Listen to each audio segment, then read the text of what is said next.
I got my ears lowered. Do your ears hang low? Happy Thursday. Get it out the way. I'm glad you're here. I need your help right now. Click right now below or in the show description, wherever the heck you're watching, because I'm glad you're watching. I'm playing this Saturday, 8 p.m., Louisville, Kentucky, Whirling Tiger, and I need your help because of this.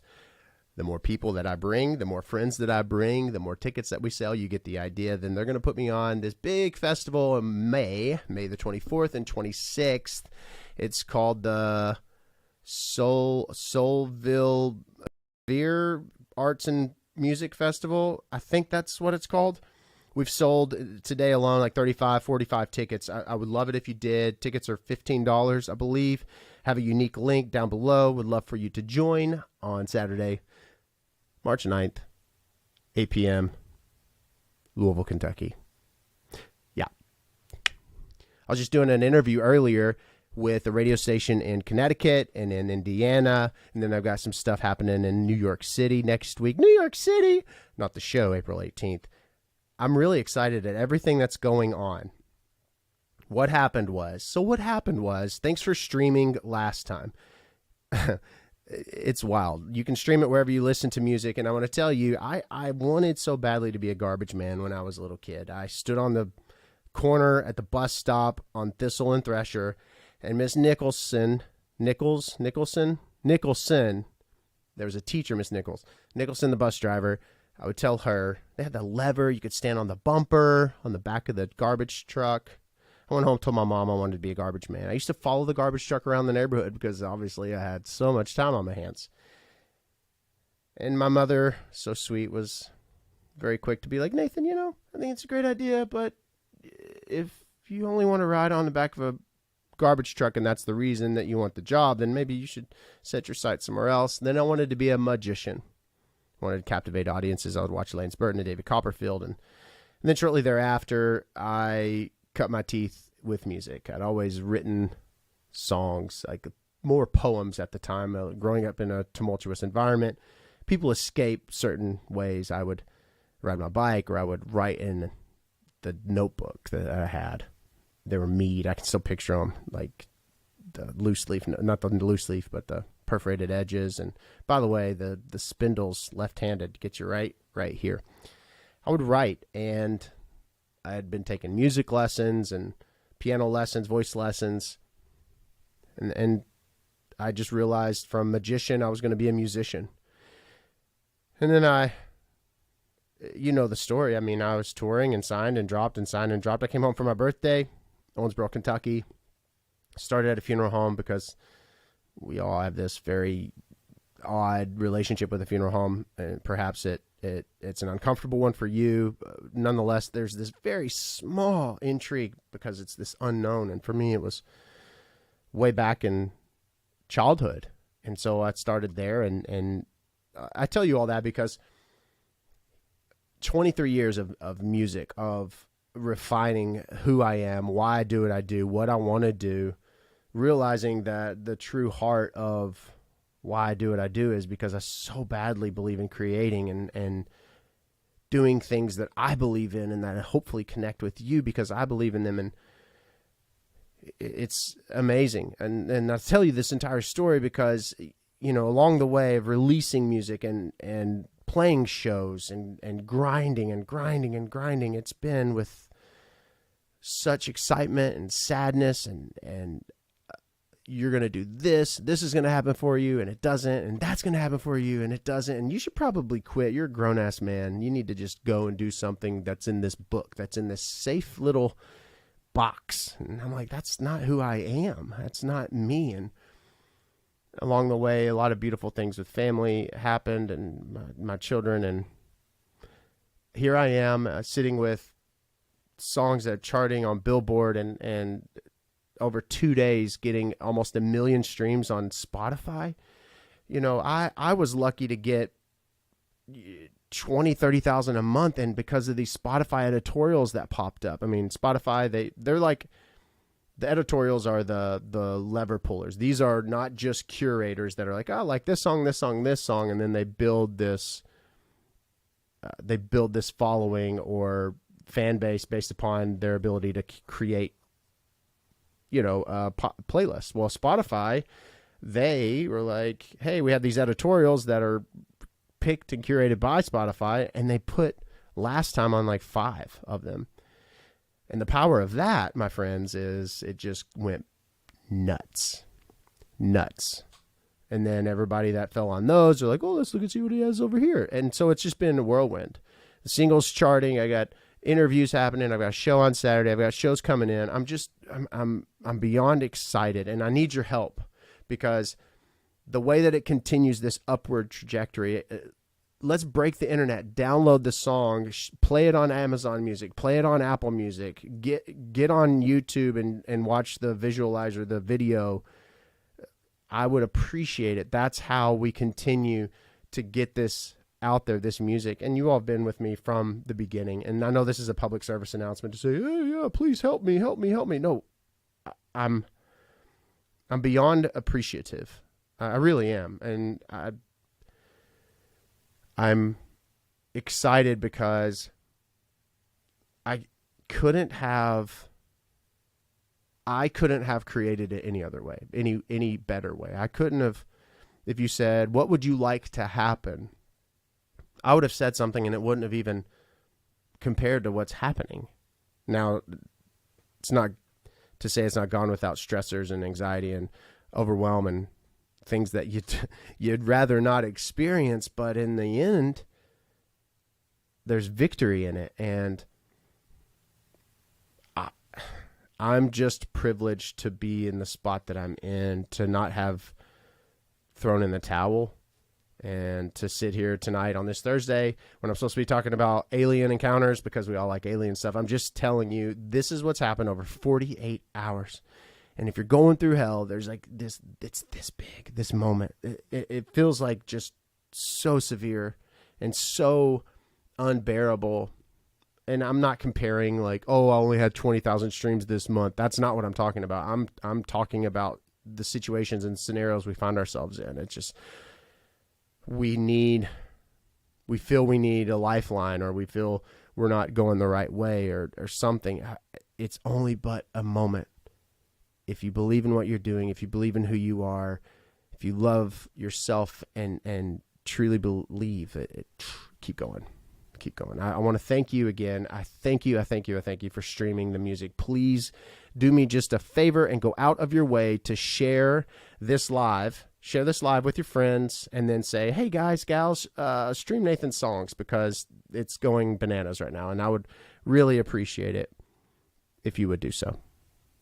And of course, March the 9th, Whirling Tiger with me, 8 p.m. I would love it. Get your tickets below. Tickets, please. We're talking about, I don't think I blinked the entire time I was just talking.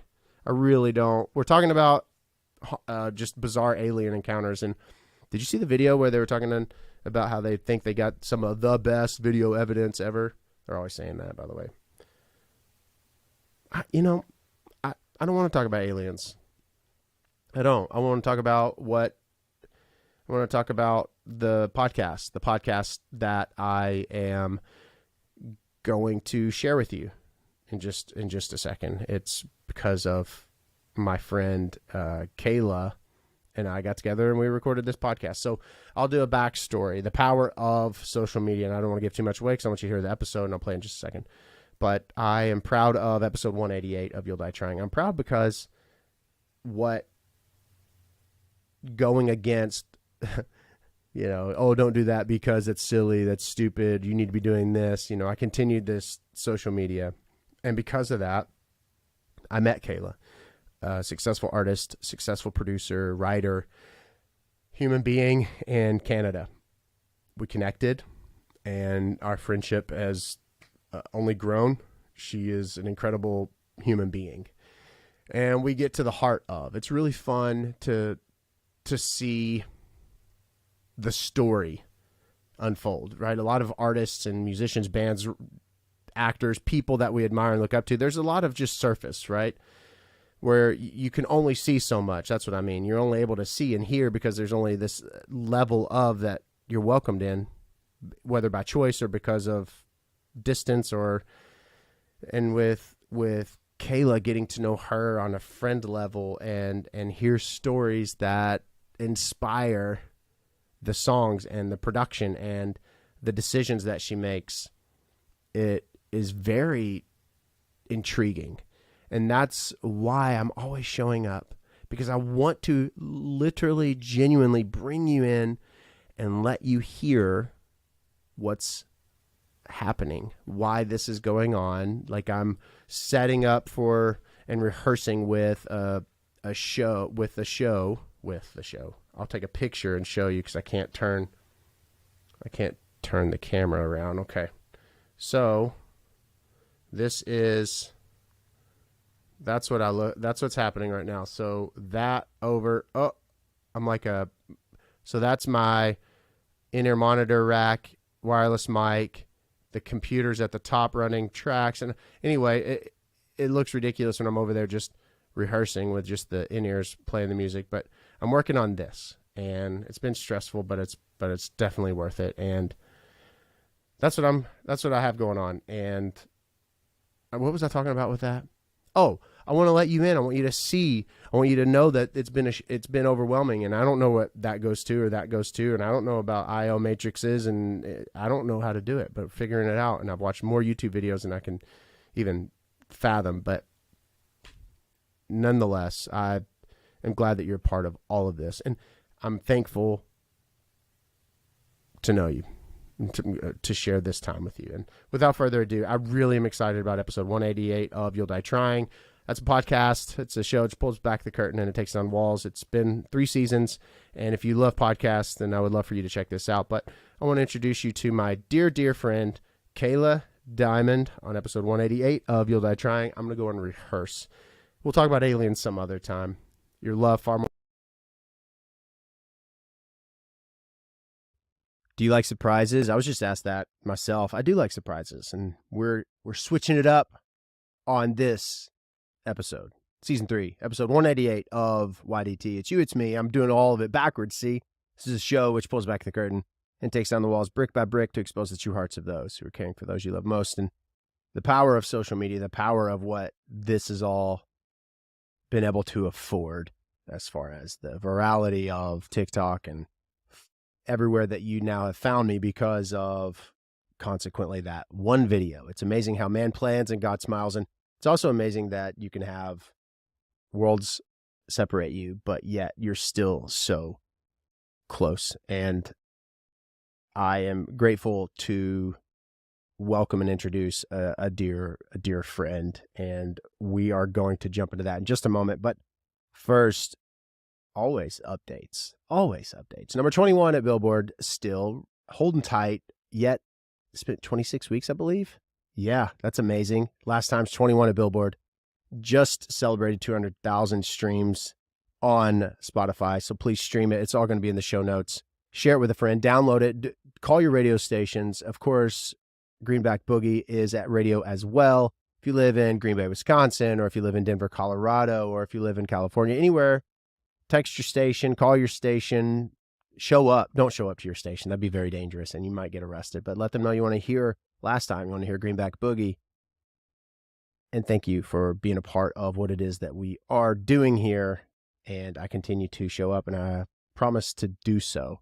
And I'm thankful for you.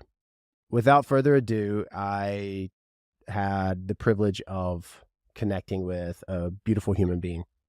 It was right at 200,000 followers on TikTok at Nathan Morris Music. If you have TikTok, I was scrolling through my For You page, and I remember vividly watching, and her bit is, and we'll talk about it, but her bit is taking songs of old songs that we all know and making it their sound. And they have this ability, and I was hooked. And I actually sent a message immediately and was like, let's be friends, because we're going to be friends. And we connected, and the stars aligned, and the rest is kind of history. So a Billboard charting artist, a charting successful producer, an entrepreneur, and now I believe the youngest female record label owner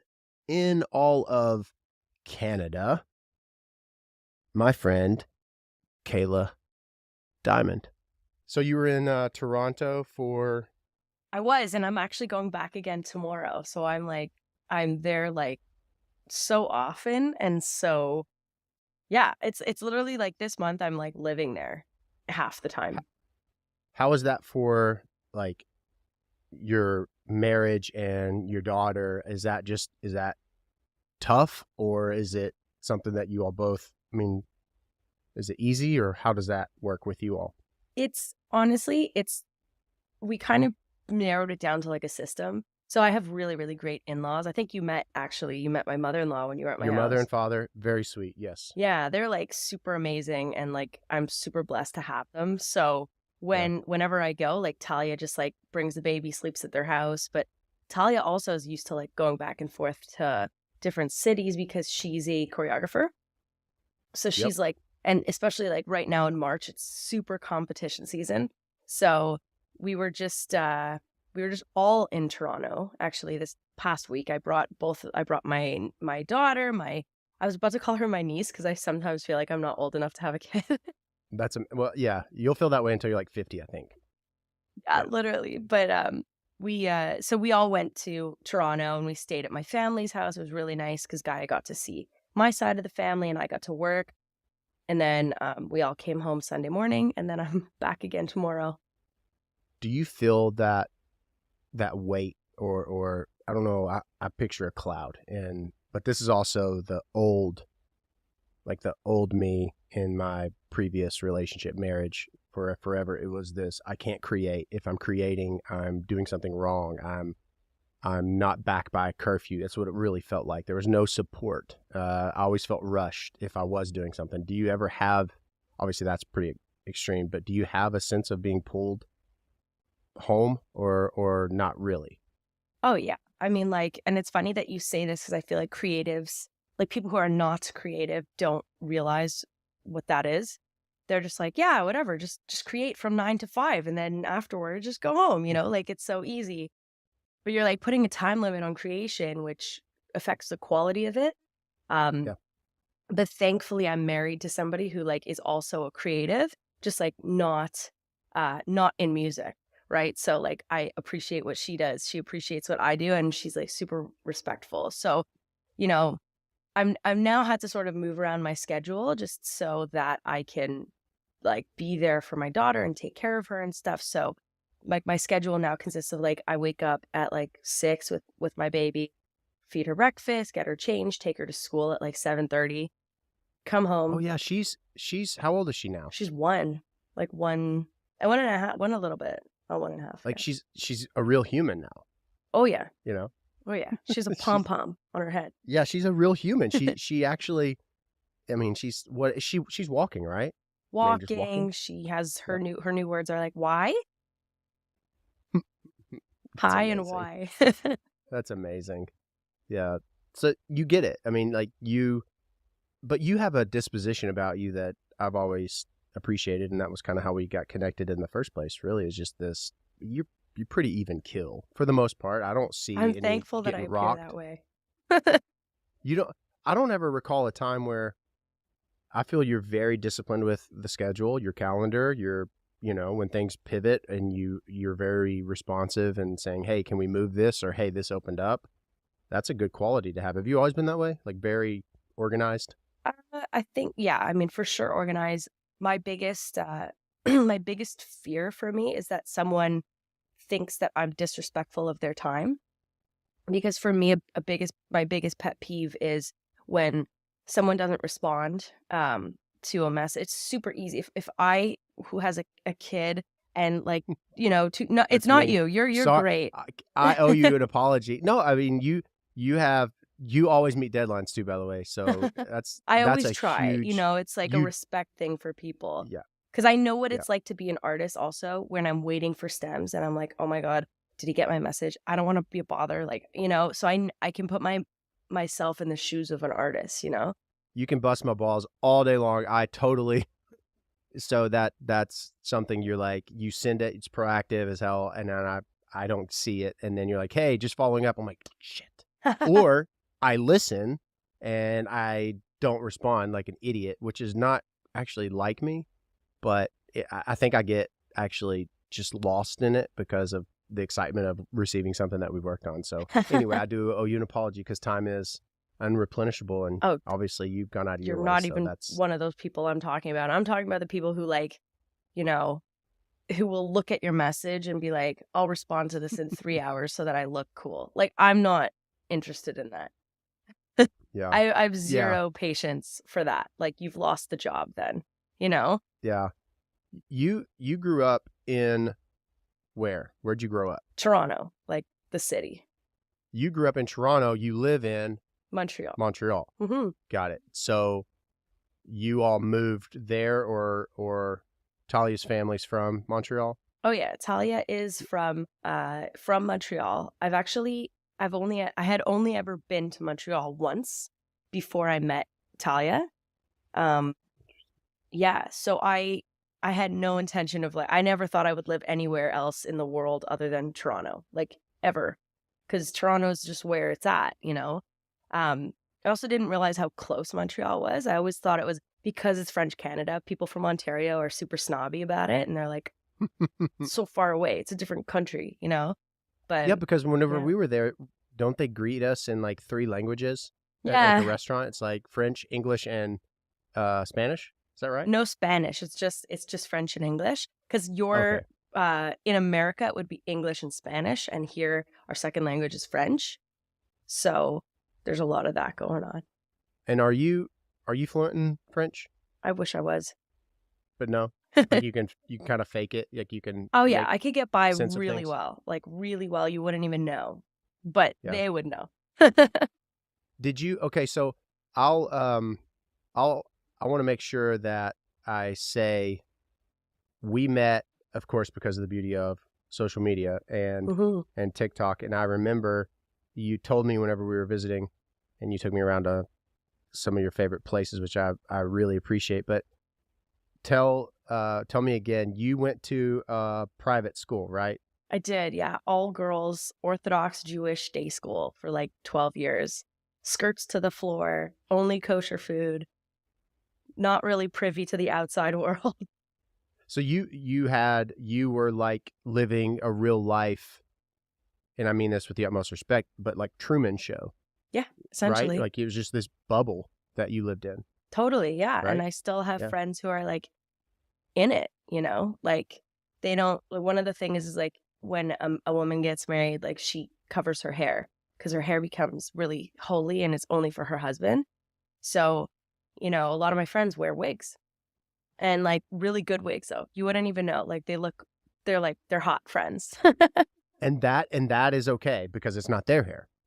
Yeah, but some Wow. communities don't allow that. Like I think we were walking around Outremont when I took you to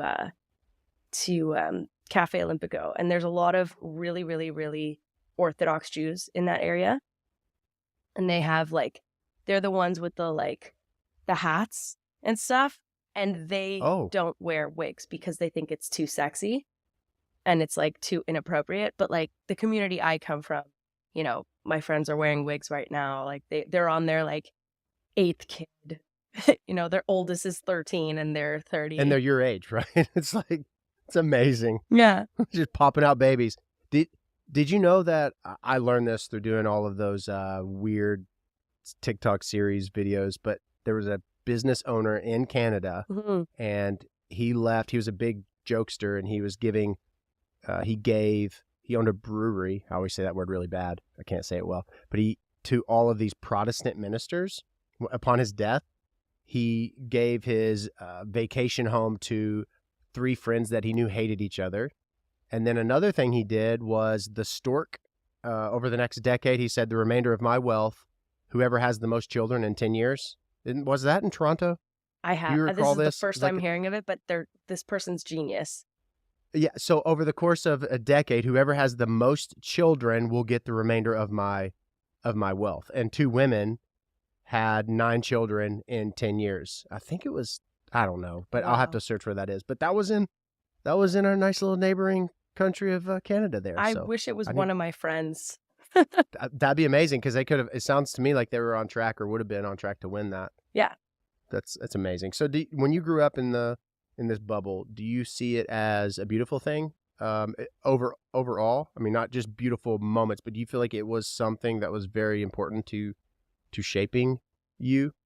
Yeah. Oh, for sure. Like it Yeah. was because even now when I step back into it, when I like visit my parents and stuff, like I will step back into it. Like literally Saturday night, I just went to my, one of my friends from high school who is really Orthodox, has 3 kids, lives in my parents' area, wears a wig, skirt to the floor. Like when I like walk into that space, I'm entirely just like myself. I don't like I'm it's like a childhood friends, right? You're yourself around your childhood friends. They know you as this like they left you as this as the high school kid, right? We haven't seen each other really like grown together. We just like parted ways after high school. But when we see each other, we're kids again.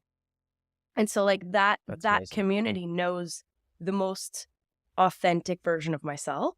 Not that I would ever like, put on a fake persona or whatever, but But um you have to protect versions of you for to a sure. degree. Yeah, Yeah. That's and a you don't. version of me that nobody I work with knows. For sure. Yeah. You know. Wow. Yeah. Well, that's beautiful. Meeting your parents and learning about a lot of even the traditions. But I want to talk about after high school. But Mhm. during high school, you're like, I'm gonna be a musician. This is what I'm gonna do forever. Or when was that? Never. Honestly, when I look back, I'm like, "Okay, this it was so apparent that this was like the path that I should have taken." But, growing up in that community, it's like first of all, it's illegal for women to sing in public. Like I- Is it really yeah, I mean, no, I say illegal like it's like you're gonna get jailed for it. It's a slap on very the frowned wrist. upon? It's very frowned upon. Wow. There's a rule in our section of rules of the Torah that says a woman can't sing in public because it might turn a man on, which might lead to sex before marriage, right?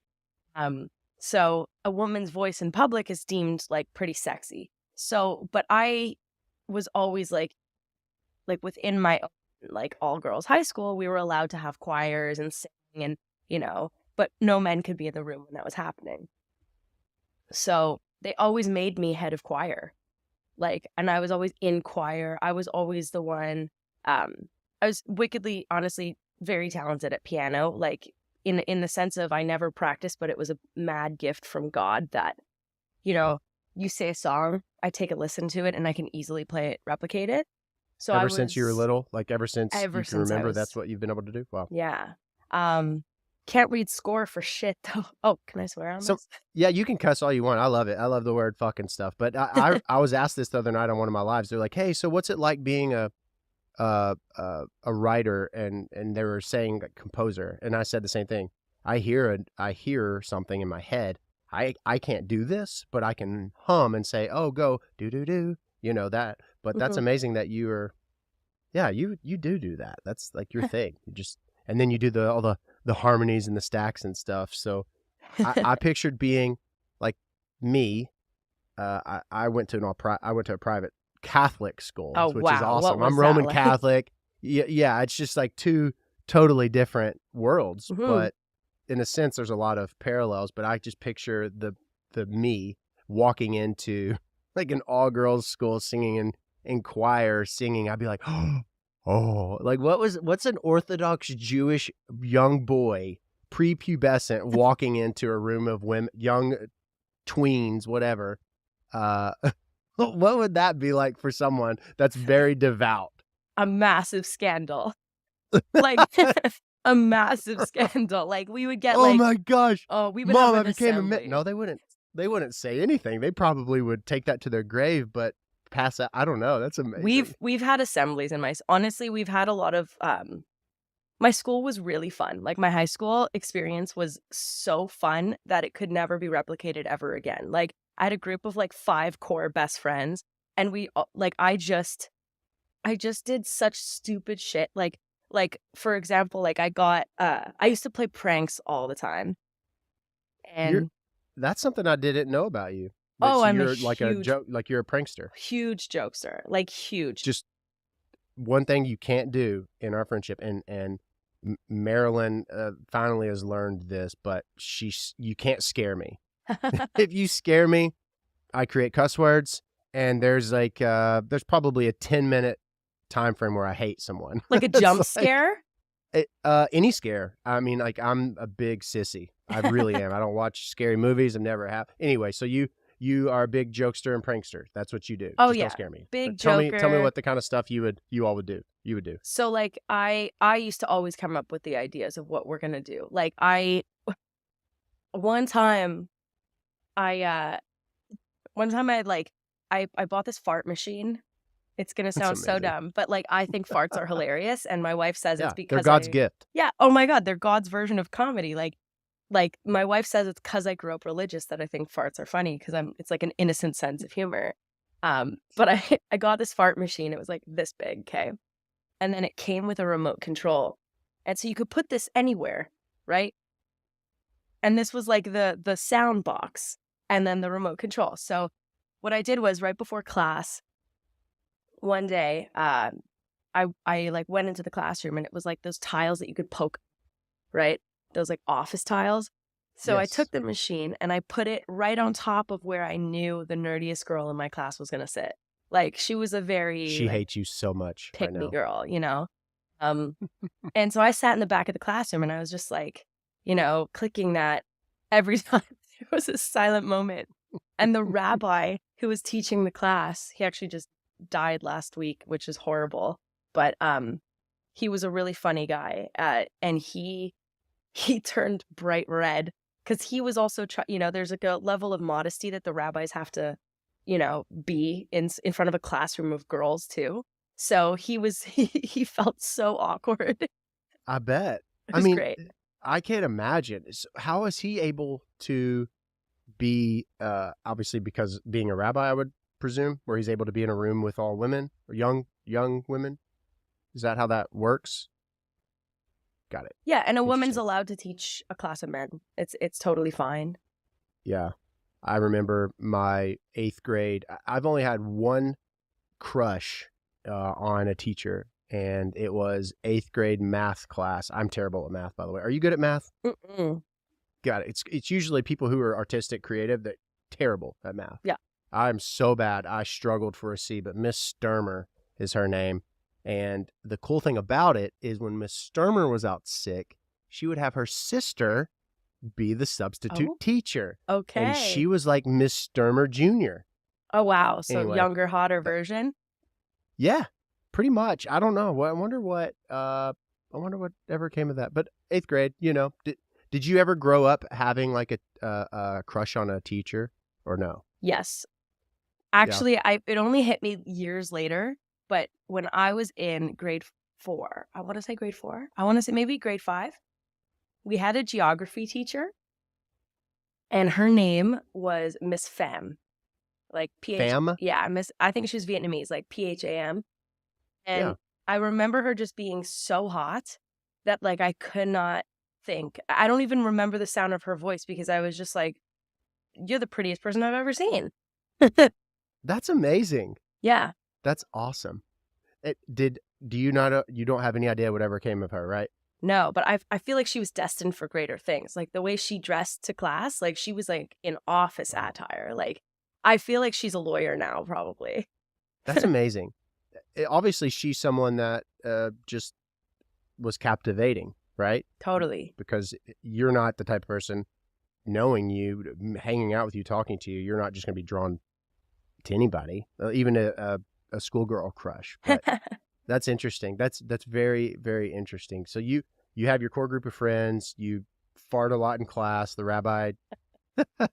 Well, is graduation pretty similar? I mean, is it? These are very naive, ignorant questions, That but was I a love to great learn. Thanks for question. not making fun of me. So you graduate high school. Is it like cap and gown or no? It is. It's cap and gown. It's all parents. For some reason, so my dad was heavily involved in the making of the school that I went to because he has a really interesting job, which is he essentially is a consultant for private schools, and he like owned a couple private schools growing up. And so, the Jewish community kind of turned to him to be like, hey, can you put a school together for us? And he like did the hiring and stuff. And then he sent me like 10 years later. So he was like the class dad, and he kept it a massive secret. But I didn't know that he was going to be the host of my graduation. Wow. So it was it was special, wasn't it? It was really special, and also it was like super embarrassing. My dad's like super embarrassing. So he walked in, and everybody like it's a thing of respect. Like when somebody older walks into the room, everybody in the room stands up. It's like it's a really nice thing when somebody's like being it's a honored. gentleman thing. It's a gentleman thing for us. Yes, in Kentucky. Okay. Yeah, big time. Yeah, I think there's a lot of similarities, like in just like etiquette and stuff. Like the Torah is really kind of obsessed with etiquette and just like respecting people and making sure that like everybody's sensitive to everybody's feelings. And so everybody stands up, and my dad is like this 5'4" guy, and he walks into like a sea of like everybody's in black, right? Like black and white, because it's like a very Orthodox Jewish school. My dad walks in like, I think he was wearing seersucker. Okay.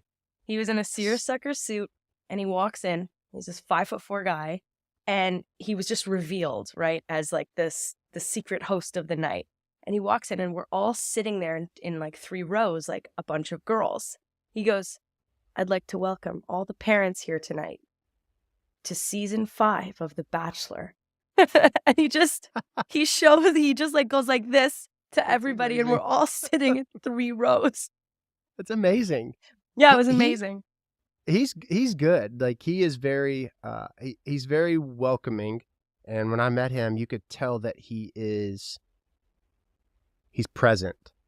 Yeah. Like he didn't have distractions, and I mean, and his granddaughter is, around, but whenever we were able to have a conversation, he's focused on our conversation. And I admire that in people, because when you're not, we have distractions in life. I mean, it's natural. And to be able to be, not distracted by your beautiful grandchild and just have a conversation with a stranger from Kentucky means a lot.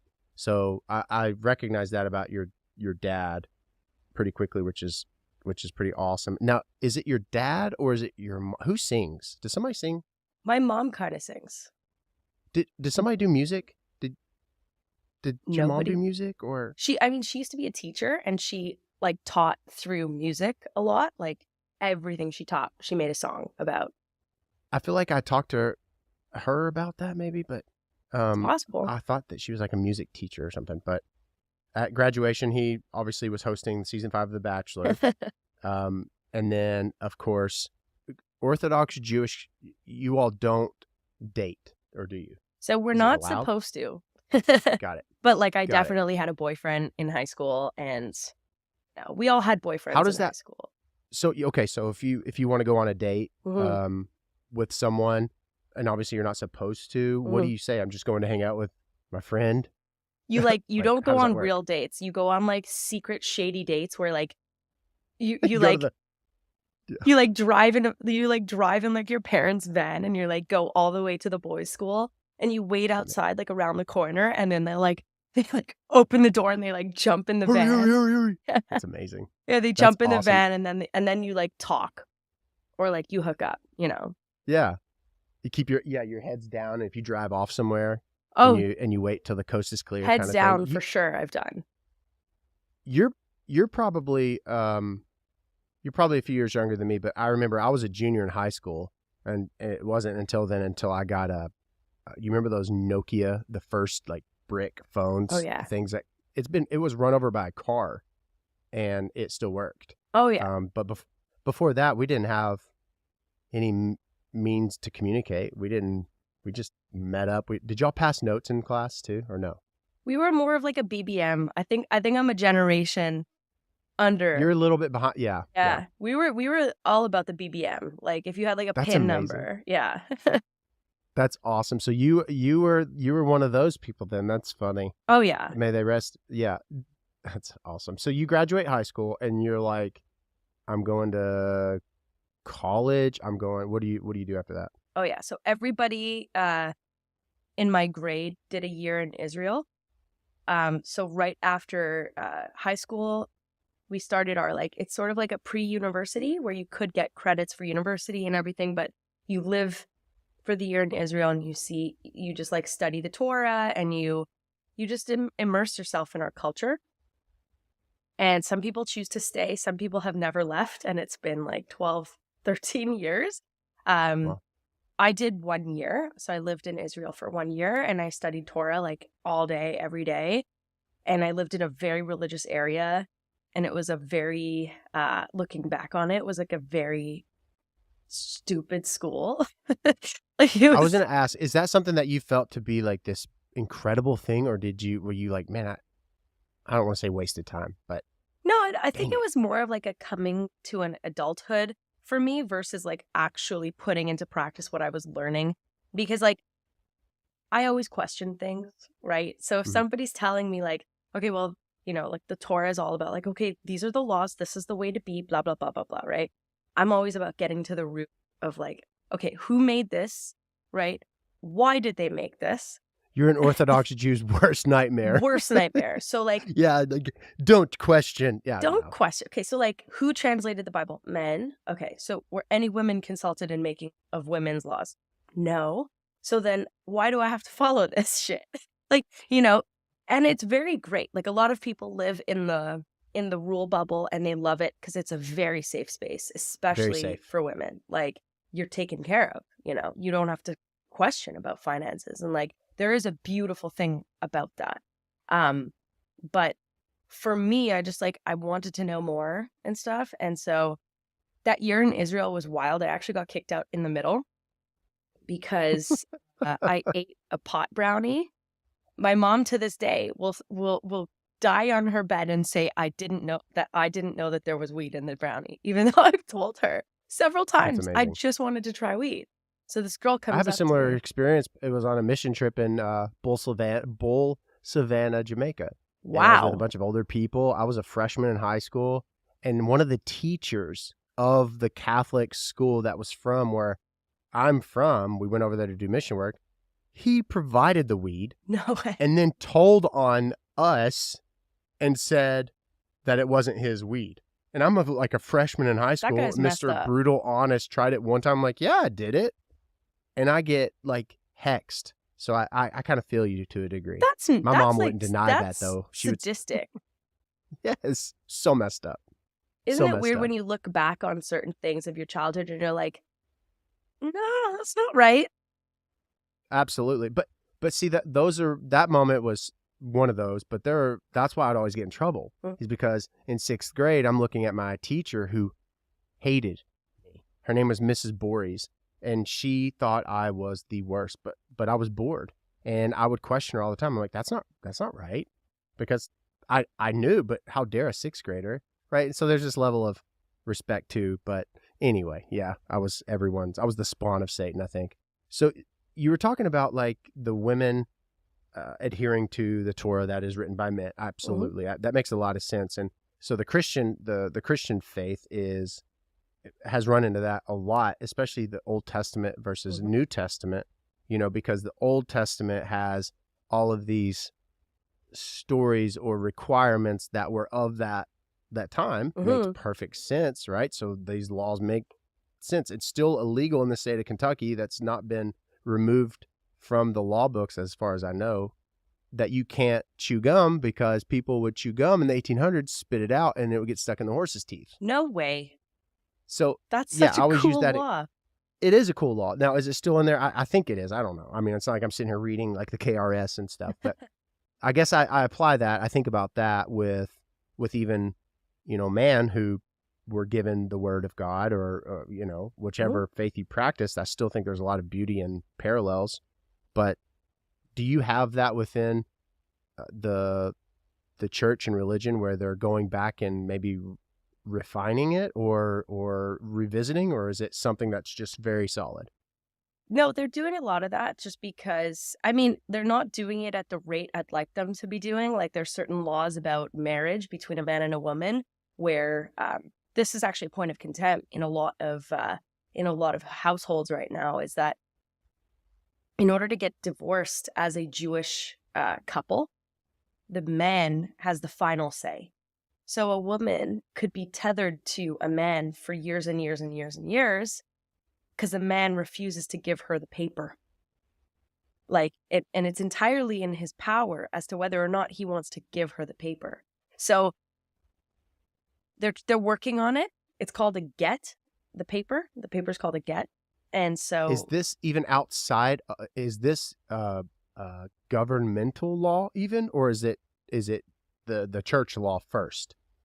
Does that make sense? it's the Torah law, yeah. So but it's Torah law. even people who are not observing of it, like who get married in a Jewish way, are bound to it.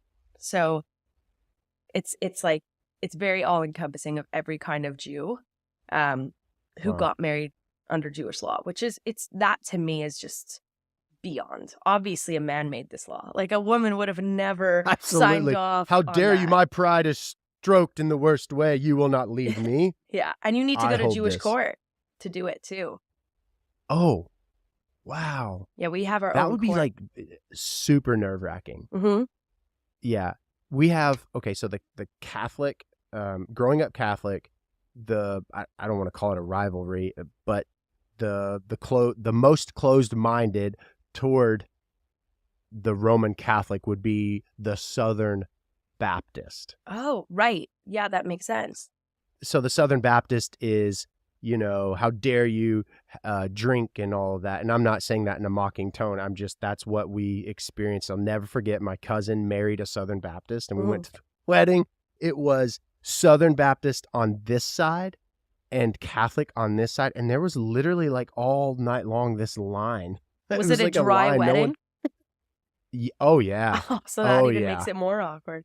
It was horrible. But who is like, Wow.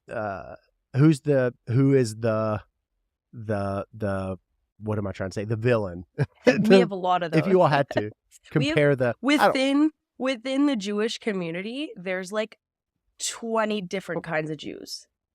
Yeah. So it's literally so you have the like, kosher and then right, like those that are that practicing Jewish community. Yeah, you have like Reform, conservative, Orthodox, ultra Orthodox, Hasidic. You Hasidic. have like, modern Orthodox, which is what we are, I was gonna ask. where we just pick and choose. And we're just like, okay, I don't feel like keeping kosher today because it's not convenient for me. But Yeah. I pray every morning. I wake up and I have my set prayers that I do every morning. And before I go to sleep, I do a prayer. My wife does the same prayer. And the first time we did that, I had no idea that she said that prayer before she went to sleep.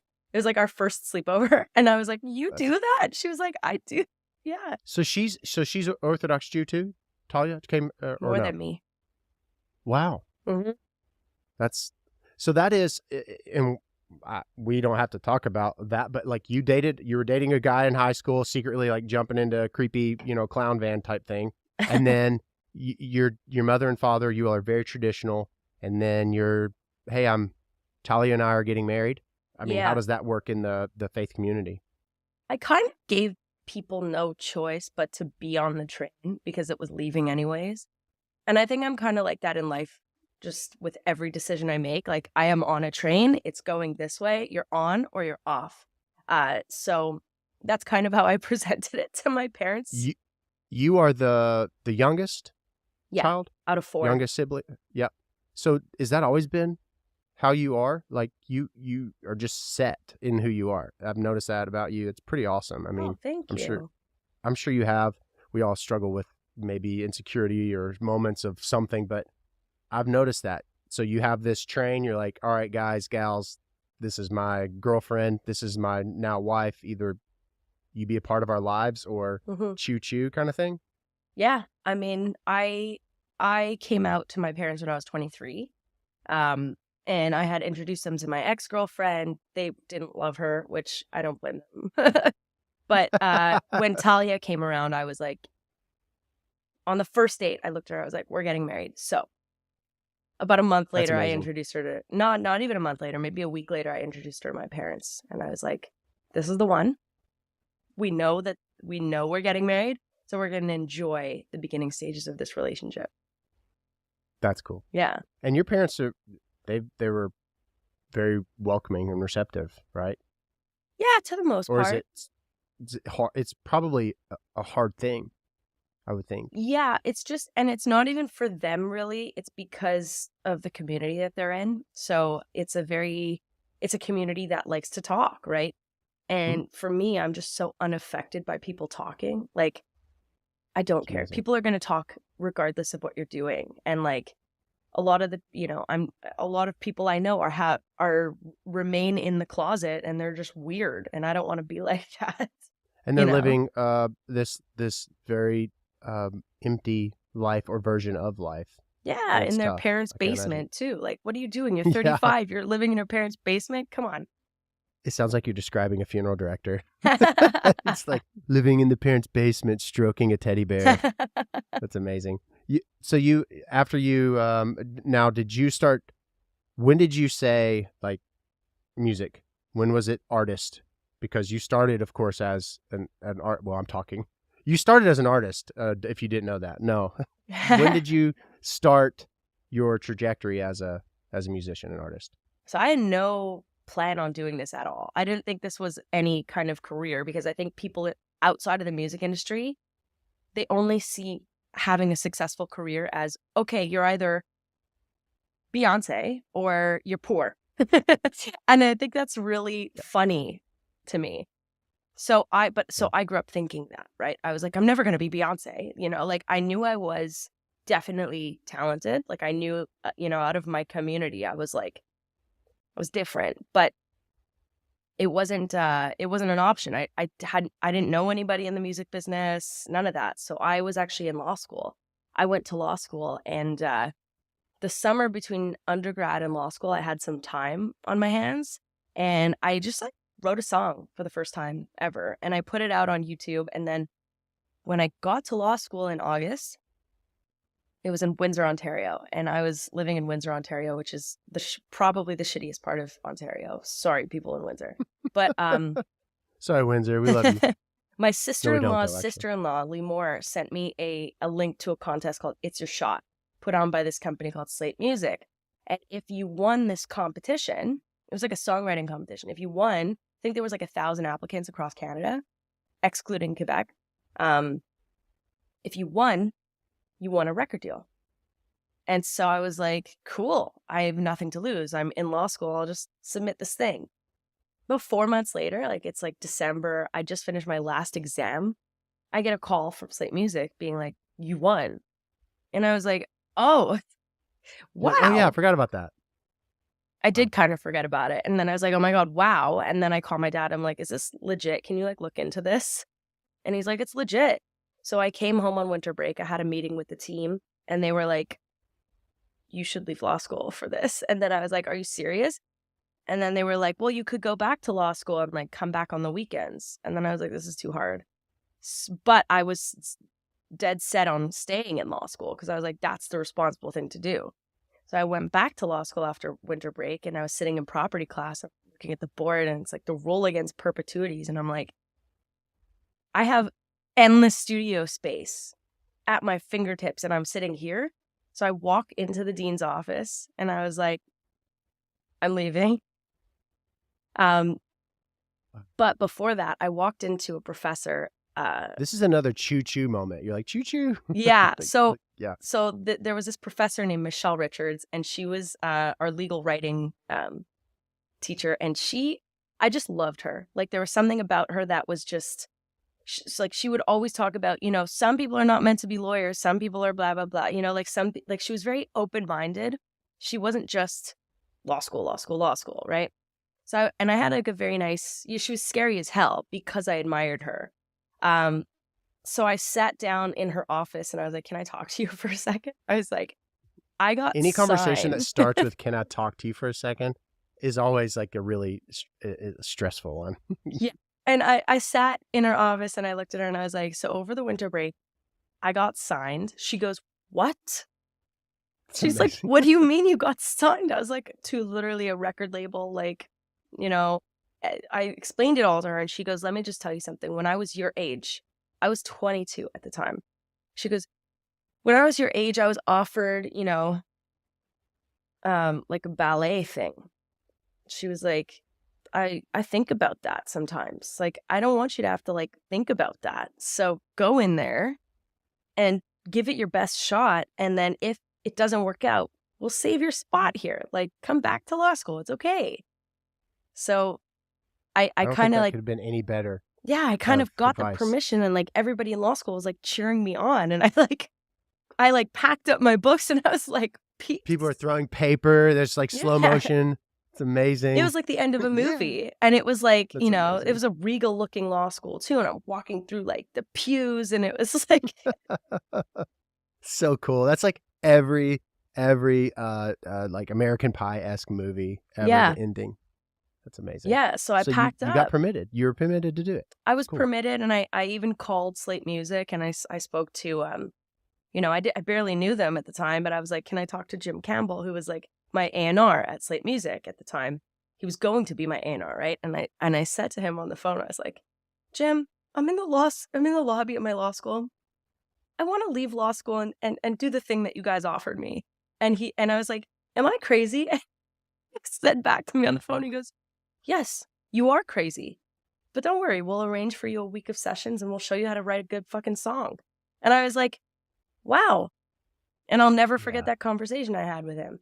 And then That's amazing. I came back and I wrote a bunch of songs. And the summer after, I had that, which was like top 30 on Billboard, and like it was crazy. Yep. That's Yeah. amazing. And then and what transpired for, was it the pandemic? Yeah. Is it the pandemic? You had all that momentum happening, right? The top 30 record, and were you working on a tour, or Yeah. what were you working on that just came to this massive halt? So I was about to do my first shows in the US, and I was booked to start it off in Texas at South by Southwest. I got in, I had my whole band. At the time, honestly though, my music was not doing well, because, my team just was kind of falling apart, and I was losing complete control over it because I was writing the songs, doing a great job at writing the songs with some of the top producers, and none of the songs I wanted to come out were coming out. I was seeing just like decisions being made that I did not okay. I'm the type of person that like I will try something once, and if it doesn't go right, I switch. Right. Because if you keep doing the same thing and it keeps having the knowledge that what you tried failed over and over again, that's actually literal definition of crazy. Yeah. And I kept telling my team, I'm like, why do we keep releasing with this distribution company when they keep failing and like not even uploading my songs to TikTok? And at that point I was like, I'm done. I'm done with this. I felt really like being an artist was not the life I wanted. I did not want to be, first of all, I didn't want to be an independent artist either. I realized that like, yeah, it's fun when your song's on the radio. It's really fun. It's way more fun to hear a song on the radio that you wrote, that a bigger artist has to deal with promoting. I don't want to deal with any of that. I want to have fun on TikTok. I don't want any pressure on my TikToks. I don't want to have any people calling me, telling me I need a viral moment. Yeah. People don't realize the, like, writing your songs and being signed. It sounds really, really cool. But this team that you're talking about, just going back to that, is people who believe in you, yes, but they might have their personal challenges, but also the people that they answer to, and then somebody might leave or get fired, or the team just constantly is getting just shaken up. And your stuff is, you find yourself either shelved or they're doing the same damn thing over, thinking something different's going to happen. And you're over here frustrated. And it can be very detrimental for an artist. Now, it can obviously be the polar opposite too, but you experienced a lot of headache, it seems. So you hang your hat, essentially. You're like, I'm done with the artist thing. I'm totally got done. out of there. Yeah. I got out of there because I was like, if I continue down this road as this artist who's trying to recreate my number one hit, whatever my my top hit that I've had, if I keep trying to strive for that with a team that does not have the same drive, that checks out at 5 p.m. and goes on their, vacation homes, I'm sitting here screaming into a pillow, right? Because nobody cares about your art more than you do, right? But I was like, okay, wait, this will add value to the music industry because I know what it's like to be an artist. I know what it's like to have a team that doesn't care about your shit more than you do. I want to really be behind artists and care about their shit as much as them. So then during the pandemic, my tour got canceled. We had just built this home. And so I built a studio and I was like, I'm going to learn Logic Pro. And I've seen it. I've watched a bunch of producers, my producers.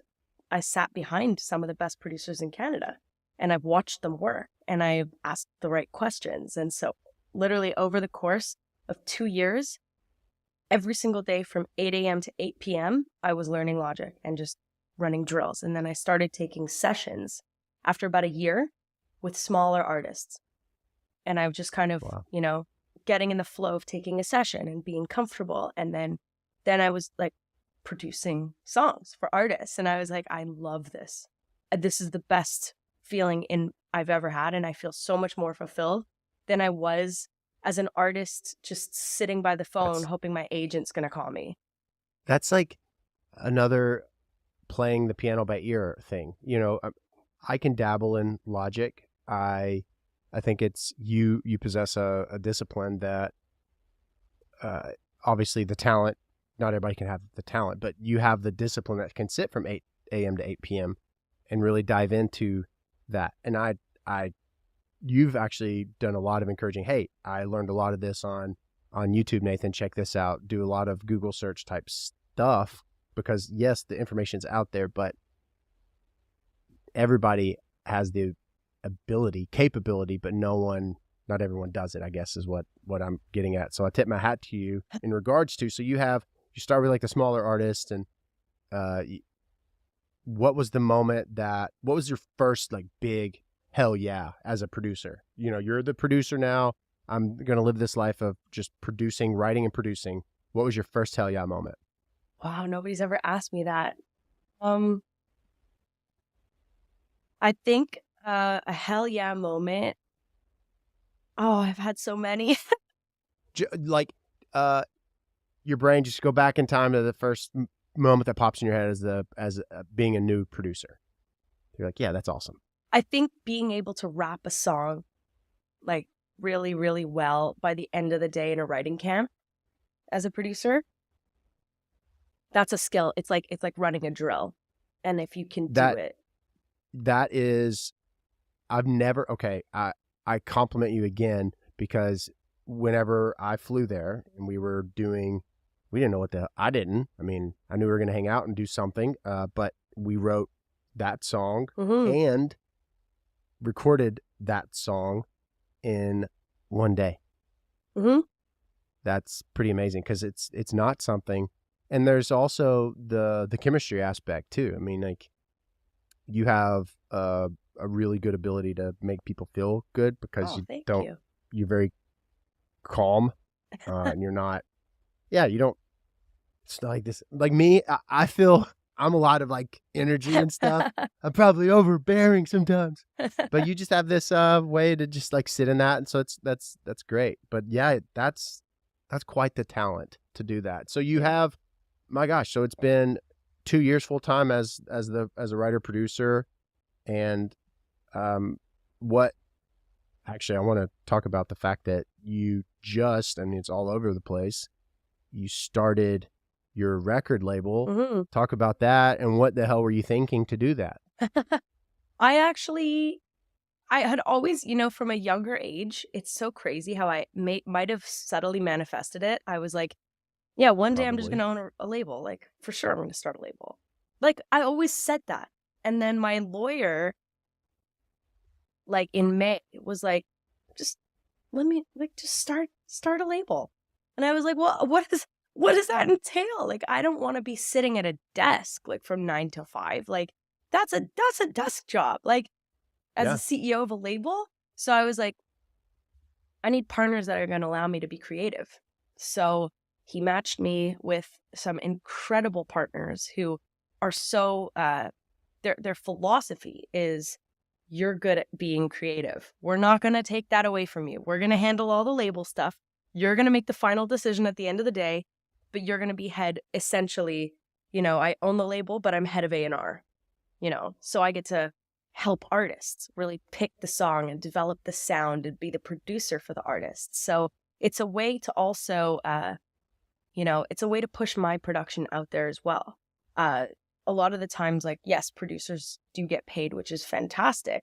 It's actually probably the only job in the industry that gets an upfront fee and master points, which is, one of the reasons I became a producer. I was like, this is way more lucrative than being an artist.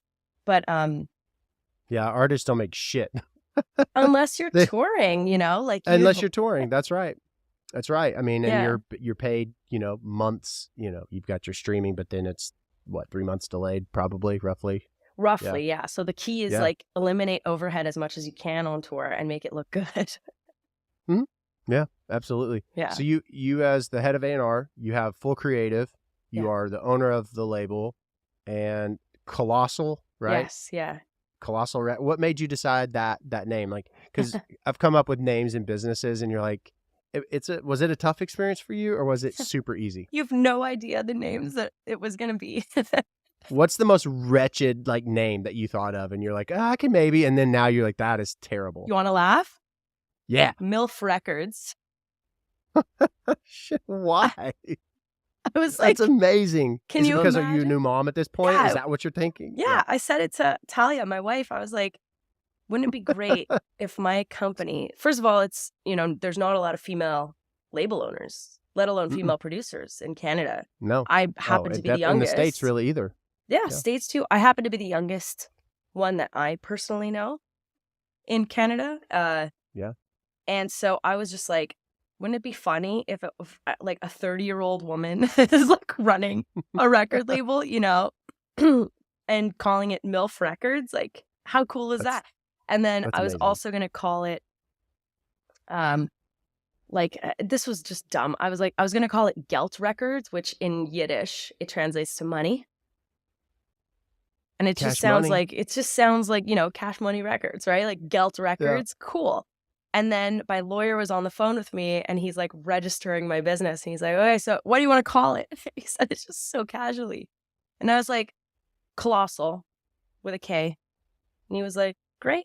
It's called Colossal with a K. And that was it. I mean, it's a great name. It's a big name. It's it's memorable. And you just got back from, I mean, goodness, you're in Toronto for forever. You produce all the time. I mean, you're doing stuff all the time. Thank God, honestly. Thank God. Right? People trust me with their records, and I'm still having imposter syndrome every day. It's so one thing that I had heard, and I really do struggle still with compliments, and I think people do, a lot of people do. I don't want to say everybody, but one of the things that Matthew McConaughey was in an interview, and this woman that was his friend in high school, an 18-year-old senior, he walks up and she says, "Wow, Matthew, you look really handsome." He had on a suit this particular day, and he said he was kicking around in the grass, and she grabbed his arm very gently and said, "Just say thank you." And he said that stuck with him for forever, and they're still very close friends today because of the impact that moment had on him. And so I was listening to, I guess it was his book Greenlight, when I was on Audible, and I was like, wow, that's pretty interesting. So yeah, accept the compliment. You don't have to feel like an imposter, because thank you. Whenever we, I've told you this story, but for people who are listening, I remember it had just started to go for me with TikTok, because I was signed and dropped and signed and dropped, and talking about, to a degree, a similar trajectory with you. I was shelved. I mean, they released and pulled and released a project that we did 3 times. And the DSP, people are looking for something that's not out there. And then it loses all momentum, right? So I went home with my tail between my legs, and I started in this world of funeral service, and I became obsessive about being incredible at it, Yeah. because that's just the type of person I am. But I never stopped creating. Mm-hmm. And I'd worked with people who didn't have that same either work ethic or maybe their eye focused on the prize. They were just in 50,000 other places. They ultimately got to it. But nonetheless, I continued to create. Mm-hmm. And I remember whenever it hit for me, and I had like, I think it was 241,000 followers. And that is whenever I found, because on TikTok, you're scrolling through your For You page, and Mm-hmm. I saw a video that you did, and I think it was was it ABBA? Oh yeah. Is that yep, the first one. Probably. So, you take songs that are popular and you say, what if we, and you just turn it into something totally different. Mm-hmm. And I saw that, and you are one of two people, that I've ever done this. I felt this immediate, like, we're going to be friends. And I clicked, to message you, Mm-hmm. and I was like, let's connect. And I do have to jokingly say, I mean, you're married to you're married to a woman. I'm not your type, kind of thing. So anybody's like, oh, you're just trying to. No, it was like I genuinely felt this connection to you, and I'm like, we're gonna be buddies. Hell And I yeah. remember the first time that we talked, and we were, I guess it was a Zoom, and I was like, you and I are gonna be friends. Yeah. And I think we had tried to connect and go to. I was gonna fly there, and it didn't work out a few times. And Mm-hmm. finally, when I got there, I mean, it was just. I mean, for me, I mean, you may be like another and be like, oh, these guys are. Yeah, no, but it was, and so like, whenever the virality happened for me, everybody found this music that I'd done previously, and we're working on new stuff, and everything that I told the story of being in 30,000 different places. It's just, I feel that you have a similar work ethic. Well, I have a similar work ethic to you, and you're not gonna start something and not finish it. You're not Mm-hmm. gonna say you'll get to it and not. It's let's get the job done. And Yes. you get it's very cheesy sounding, but you get me, because you're building the show, and I said I trust you to do the set list, Mm-hmm. like to take it and on this journey. And not many people in my life from a musical standpoint like vibe that way, Mm-hmm. really.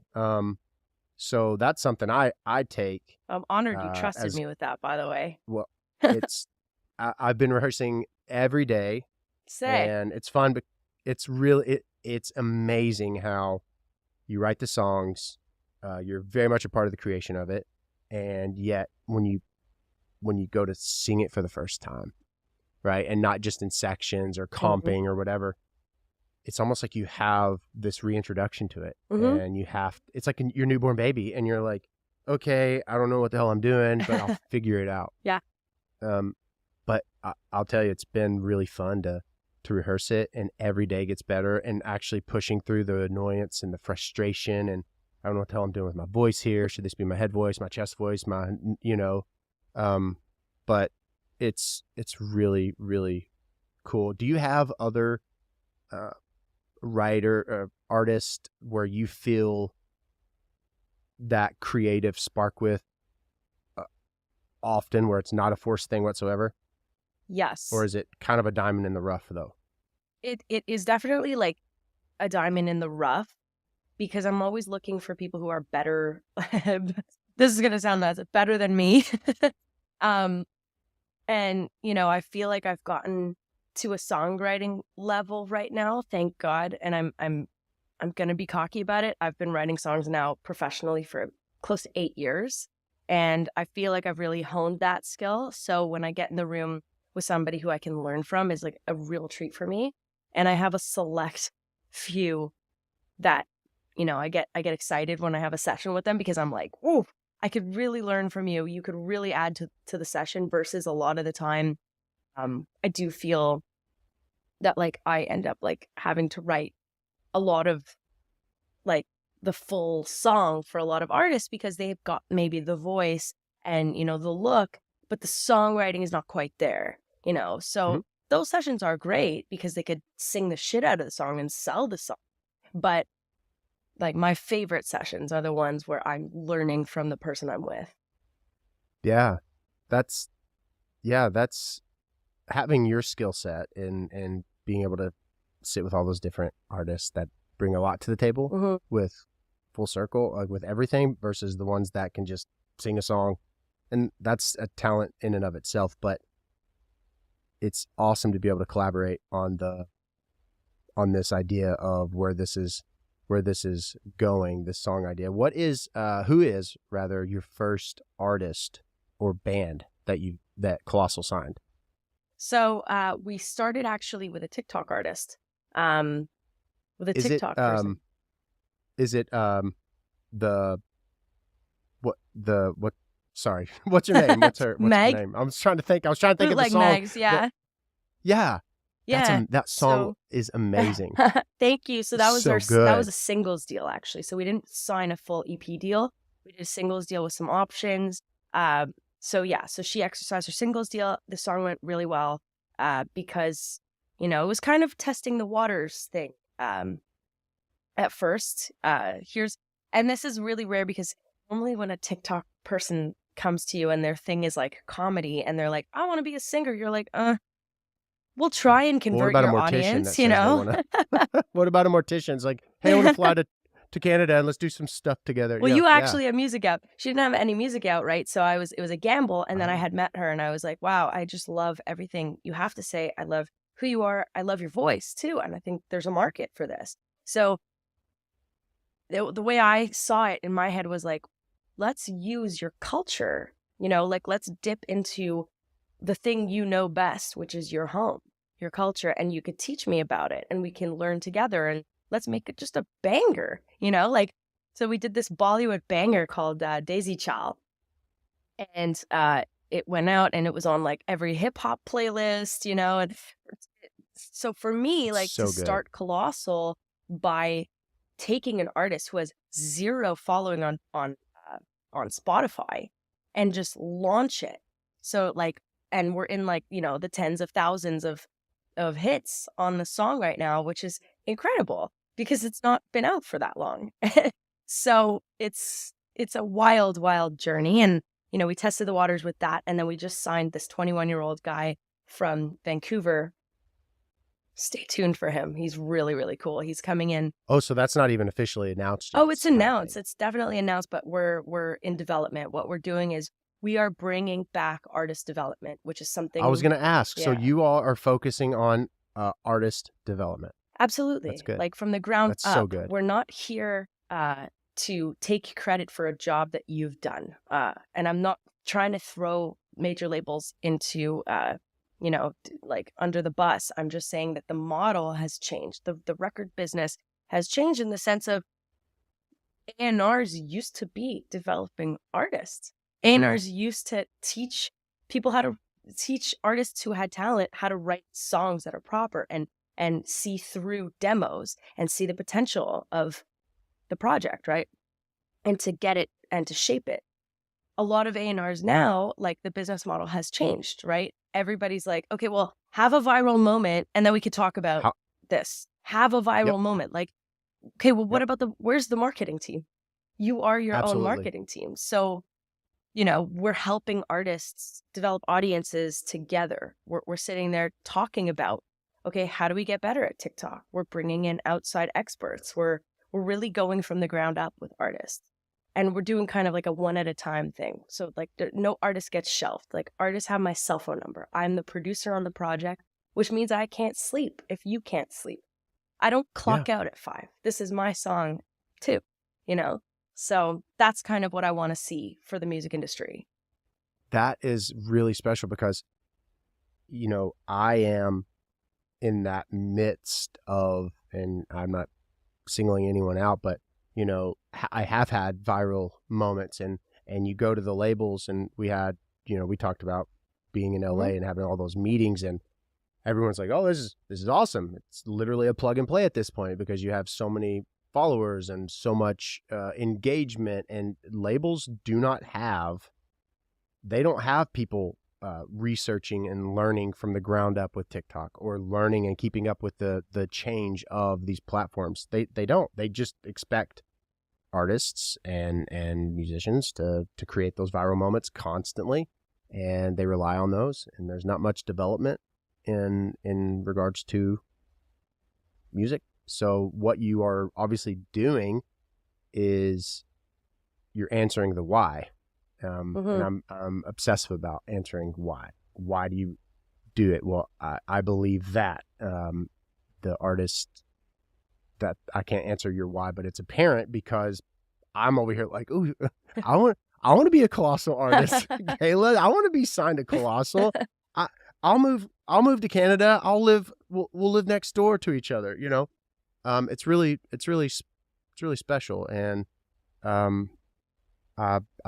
love that. I love those stories. What is like when the curtain closes on life and you're, you know, what is something that you want to be remembered for? What's something, you know, I know you have your family, and I think that's beautiful. I think family first. I'll tell you right now, it's not accolades. It's not the number of suits and trophies that you have surrounding your bedside. You know, at the end of days, it's the loved ones and the hands that you hold. Those are the people that matter most and that are going to be around you. So that is absolutely paramount. Family is above all. But what is something that, because I do know that we leave marks on life and we're remembered for something. What is something that, if you can control it, that people, you know, remember about you? Because obviously you don't give a shit what people think of you. So that's amazing. But what's something that you want to make sure that they know? I think what would make me the most proud is hearing that I've helped people. I've helped people and I've made them laugh. Those are the two things, you know, that's it. Because life is just, it's funny. We're all like, you know, you're in the funeral biz. We all die. So like, why are we holding grudges? Why are we, you know, we're going to say stupid shit to each other.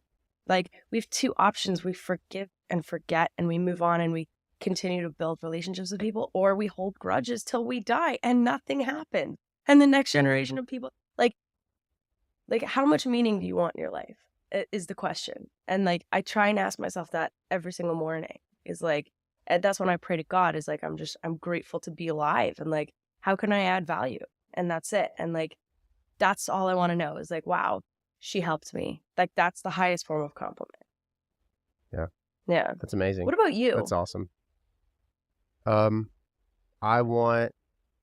It's really weird. Thank you for asking. Cause I'm in this season.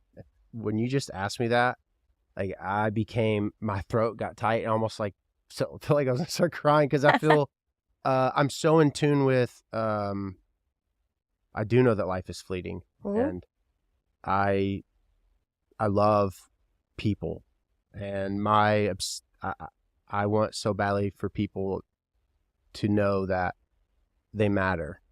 So that's what I want to be remembered for, as somebody that gives a genuine shit about, I guess, just very ball it all together mankind. Whether you have much, whether you have little, whether you are an Orthodox Jew or a modern or that you matter. And yeah, kindness, and that's what I want. Fair. I think fairness, being fair, is something that's important to me too. But yeah, that's what I want more than anything. And I think I want, well, now we're talking about what I'm being remembered for, but I'm in the season where I'm really excited about like holding on to contentment, moments of contentment, and finding more happiness and the little, you know, the mundane stuff, you know. So yeah, that's where I am. And your family have blessed my life, not just musically, not just creatively, but as a human being, you know, developing this friendship and, you know, shooting the shit, talking here, but in life you've blessed it. So I'm grateful for you, and I think it's amazing. This is the power of technology, power of creativity, power of everyone is it's amazing, like that we're two worlds apart and yet we're so connected and close, and it's really, really cool and a beautiful thing. And I'm grateful for our friendship, and I'm really excited for everything that you're doing. And like, you are an incredible example of finding what you love and being nerdy about it, and then also not giving a shit, and just, the train choo-choo analogy is awesome. So I admire you, and I look up to you, and I'm grateful thank you. Yeah, I'm grateful that we were able to share life together in this way. So I guess without further ado, ladies and gents, thanks for watching and listening to You'll Die Trying. This is my dear friend Kayla Diamond. You can check her out on a bunch of stuff coming out of mine. And where else can people stream your music? What's the song that you want them to stream right in this second? Right now, you could stream "Hold Me" by the Strumbellas. That's out. Yes, and that was a huge. That. There was a huge like billboard, right? I saw the picture. Yeah, that's one of my examples of like, holy shit! I get to write with my favorite band, and they're gonna put it out as their first single. Holy shit! I mean, it's amazing. That's so cool. I'm so proud of you. Thank you. Yes, check out. Nathan. Yes, you're very welcome. Check out Kayla's production, artistry, her writing ability. You can listen to my upcoming songs and check out that song as well. Be sure to follow for more music and funerals. As always, I'm Nathan. That's Kayla, and this is You'll Die Trying. Thanks for having me. Thanks for being here tonight, today, whatever time of the day or night it is at which you're catching this. Be sure to subscribe and check out Bonus Noise, subscribers only. It's all in the show notes. And thanks for all that you bring to this life. As I said at the beginning, you matter, you're worth it, and love far more than you could ever know. I will see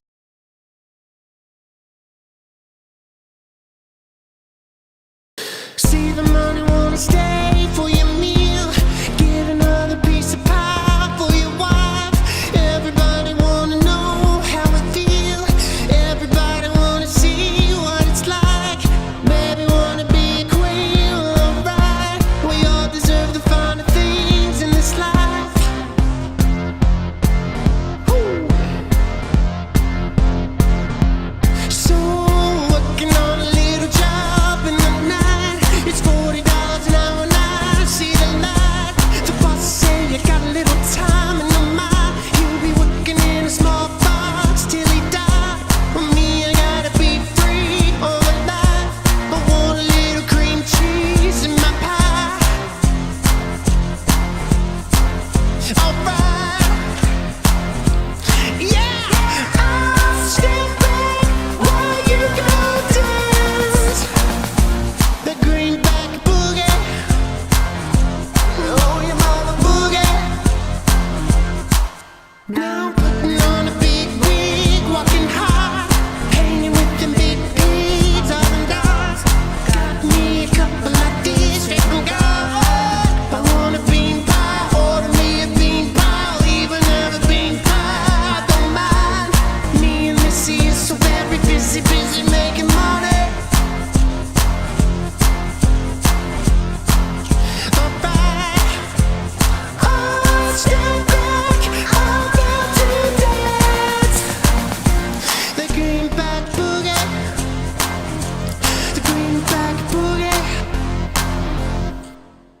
See the money, wanna stay for your meal. I'll say it's gonna put some love in your life. Don't you really wanna know how it feels? Everybody wanna see what it's like. Baby wanna be inside, it ain't lies. We all know there's better things in this life.